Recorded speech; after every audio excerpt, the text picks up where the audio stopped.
आप सभी का इस चैनल में स्वागत है। आज हम देखेंगे हिंदी के कुछ इम्पोर्टेंट क्वेश्चन जो कि बहुत ही उपयोगी होगी।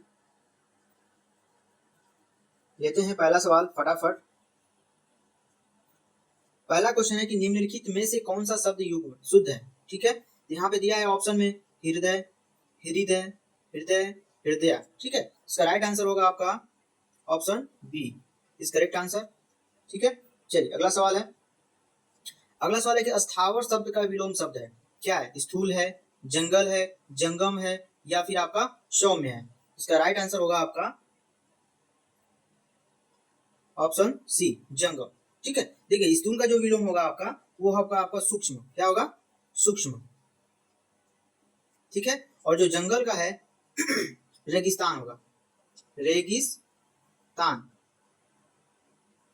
और आपका सौम्य का होगा आपका उग्र।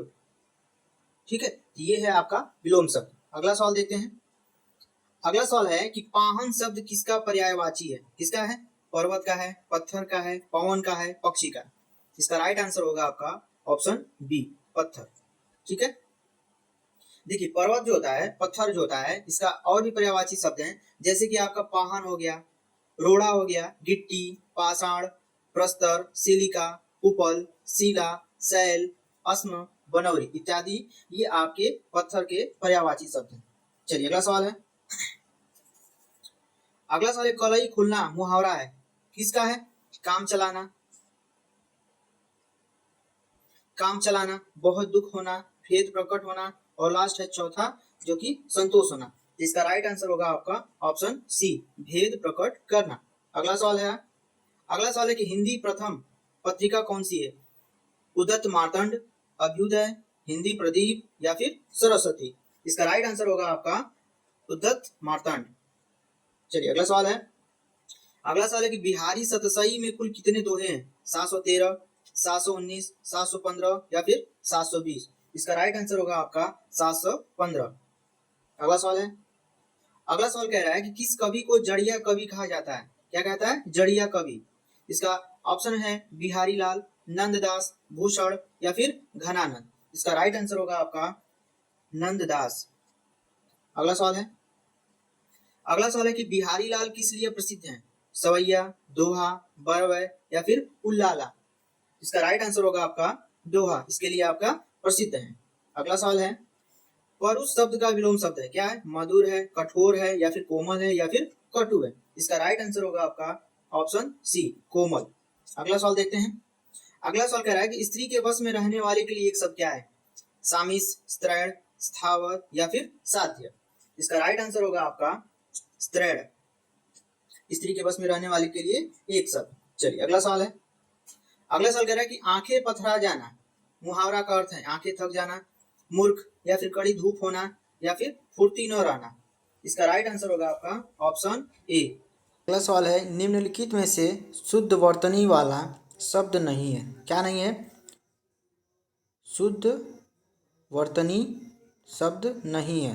तो पहला है आशीर्वाद, दूसरा है अंत्याक्षरी, तीसरा है उल्लंघन, चौथा है संवाद। इसका राइट आंसर होगा आपका option C is right answer. चलिए नेक्स्ट सवाल है। इस सदैव शब्द में कौन सी संधि है। पहला है स्वर संधि, दूसरा है विसर्ग संधि, तीसरा है व्यंजन संधि, चौथा है कोई नहीं। इसका राइट आंसर होगा आपका स्वर संधि। ठीक है, ये जो होता है आपका वृद्धि संधि होती है। जो आपका सदैव है ये आपका वृद्धि संधि होगा। ठीक ठीक है, चलिए अगला सवाल है। अगला सवाल कह रहा है कि प्रत्येक शब्द का सही संधि विच्छेद है। ठीक है, तो इसमें देख लेते हैं क्या है। प्रतिधन एक, प्रतिधन एक, प्रतिधन एक, प्रत एक। ठीक है, इसका राइट आंसर होगा आपका ऑप्शन ए प्रतिधन एक। अगला सवाल है। अगला सवाल कह रहा है कि प्रत्यक्ष शब्द में कौन सा समास है। अव्ययी भाव, तत्पुरुष, कर्मधारय या फिर बहुव्रीहि समास। इसका राइट आंसर होगा आपका अव्ययी भाव। अगला सवाल है। त्रिवेणी शब्द में कौन सा समास है। तो इसमें है आपका द्विगु समास, तत्पुरुष समास, कर्मधारय समास या फिर बहुब्रीहि समास। इसका राइट आंसर होगा आपका द्विगु समास, यानी option A is right answer. अगला सवाल, इत्यादि शब्द में उपसर्ग है, क्या है? इत है, इत है, इत है, इति है या फिर आदि। इसका राइट आंसर होगा आपका option C is right answer. अगला सवाल कह रहा है कि निम्नलिखित में से प्रत्यय रहित शब्द है, ठीक है। इसका ऑप्शन दिया है पाठक, बाजार, पूजनीय या फिर अन्वय। इसका राइट आंसर होगा आपका ऑप्शन डी अन्वय। अगला सवाल है, पर किसका विभक्ति चिन्ह है?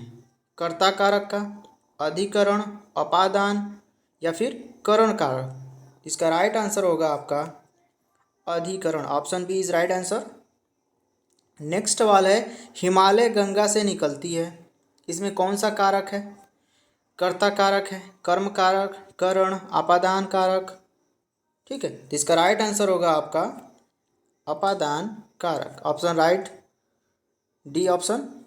नेक्स्ट सवाल देखते हैं, निम्न शब्द सदैव बहुवचन में प्रयुक्त होने वाला शब्द है, यानी सदैव बहुवचन में प्रयुक्त होने वाला शब्द है, क्या है? लोग, आंसू, प्राण या फिर सभी। इसका राइट आंसर होगा option D is right answer, सभी। अगला सवाल है, हिंदी में कुल कितने वचन होते हैं? ठीक है, एक होते हैं, दो होते हैं, चार होते हैं या फिर तीन होते हैं। इसका राइट आंसर होगा आपका दो वचन होते हैं। अगला सवाल है, संज्ञा के स्थान पर प्रयुक्त होने वाले शब्द हैं, क्या है? संज्ञा है, सर्वनाम है, क्रिया है या फिर विशेषण है। इसका राइट आंसर होगा आपका सर्वनाम, जो कि संज्ञा के स्थान पर प्रयुक्त होने वाला शब्द है। अगला सवाल है कि विशेषण के कितने प्रकार होते हैं? 4, 5, 3, 6। इसका राइट आंसर होगा आपका option A is right answer, 4। अगला सवाल कह रहा है कि हिंदी का पहला कवि किसे कहता है? सरहपा, स्वयंभू, पुष्पदंत या फिर पृथ्वीराज। इसका राइट आंसर होगा आपका सरहपा। अगला सवाल है, हिंदी किस प्रकार की भाषा है? संयोगात्मक है, वियोगात्मक है, दोनों है या फिर कोई नहीं है।